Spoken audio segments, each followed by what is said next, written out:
The morning sunlight was barely stretching over the rooftops when Maya Johnson tied her worn-out sneakers and hurried down the cracked sidewalk toward the bus stop. Her breath came out in quick clouds in the cool air, and her heart pounded with the weight of today. Today was everything.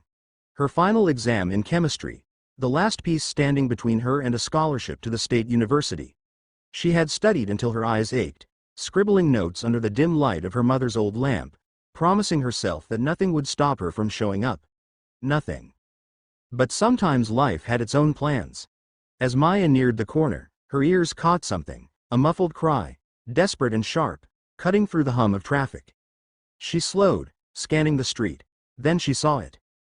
A woman collapsed on the sidewalk near a luxury black SUV, her hands clutching her chest, her lips gasping for air. Panic rushed through Maya like ice water. She froze for half a second, torn.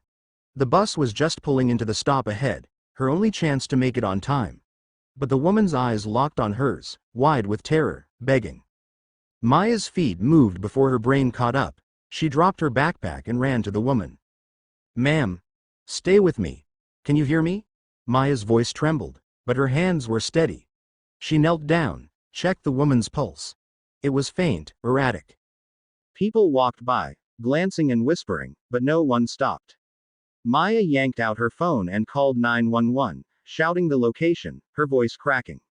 Then she tilted the woman's chin, checking her breathing. "Hang on, please, just hang on," Maya whispered. Minutes crawled like hours until the ambulance finally arrived. The EMTs rushed out, lifting the woman onto a stretcher, and Maya stepped back, her chest heaving, tears she hadn't noticed burning down her cheeks. "Do you know her name?" one EMT asked. Maya shook her head. "No, I just found her." "Thank you for calling. You saved her life," the EMT said before the doors shut. And then the street was quiet again. Maya stood there, trembling, her backpack abandoned, the bus long gone. She glanced at the time on her phone. The exam had already started. Her stomach twisted. Everything she had worked for, gone. That evening, Maya sat at the kitchen table in her small apartment, the smell of fried onions and rice filling the room. Her mother, a nurse who worked double shifts, stirred the pot on the stove. "You missed it?" her mother asked softly, seeing the look in Maya's eyes. Maya nodded, biting her lip. "I couldn't just leave her, Mom. She was dying." Her mother's tired face broke into the smallest smile. She walked over, cupping Maya's chin in her hand.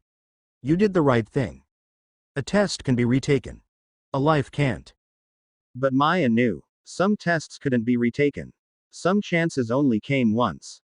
That night, she lay awake staring at the ceiling, the weight of lost opportunity pressing on her chest. The next morning, a low hum vibrated outside their apartment building. Neighbors peeked through windows, murmuring. Maya rubbed her eyes, pulled aside the curtain, and froze. A Rolls-Royce Phantom, gleaming black, parked at the curb. The door opened, and a man in a tailored suit stepped out. His sharp features softened when his gaze fell on Maya. "Miss Johnson," he called, his voice deep but kind. Her heart stuttered. "Yes, that's me." He smiled. "My name is Thomas Gray. I represent Mr. Richard Lawson." The name sent a jolt through her. Richard Lawson, the billionaire philanthropist whose face was splashed across every magazine cover, the man behind hospitals, schools, and charities. Thomas gestured to the car. "His wife would like to see you." Maya sat nervously in the back seat, the leather softer than anything she had ever touched, the city rolling by in a blur. Her palms were sweaty, her throat dry. They pulled up to the Lawson estate, a mansion that seemed to rise out of a dream, with gardens stretching like artwork, fountains glistening under the sun. Inside, the air smelled faintly of roses and polished wood. A nurse guided Maya down a long hallway until they entered a bright room. There, propped up on pillows, was the woman from yesterday. Her face pale but smiling, her eyes glistening with gratitude. "You," she whispered when she saw Maya. "You saved me."